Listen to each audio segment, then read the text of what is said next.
Presented by SMS Dhamal.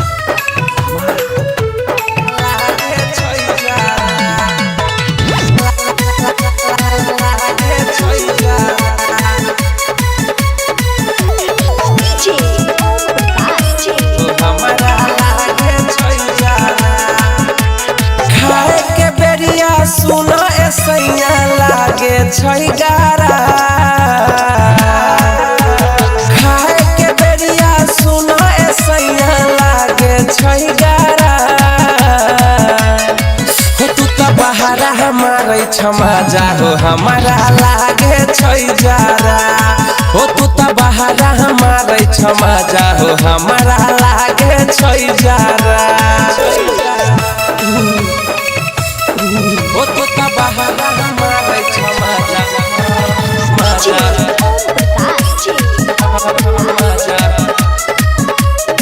ओ तू तो बहारा हमारे छियै नया नोहर हो क्रिया खाइ छियै तोहर हो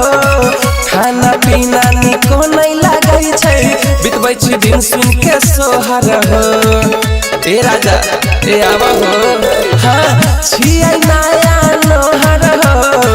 क्रिया खाइ छियै तोहर हो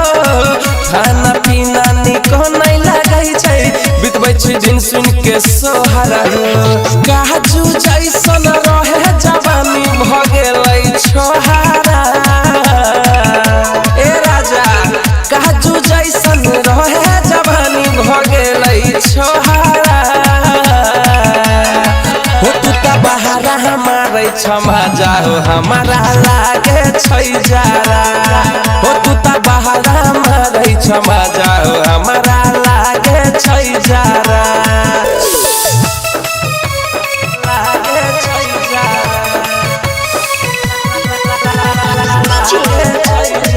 छै Presented by SMS Dhamal. ओ तू तो बहारा हमारे क्षमा याद आबै छै रतिया के सुतै छी पकड़ तकिया के ठंडी में होई छै कष्ट अकेला बुझा हो बात तनी अलबेला हे जे तनी बुझी ना बात हमरो ए याद आबै छै रतिया के सुतै छी पकड़ तकिया के ठंडी में होई छै कष्ट अकेला बुझा हो बात तनी अलबेला रोज बना के पियै छी राजा मजी सुनो कारा ए हो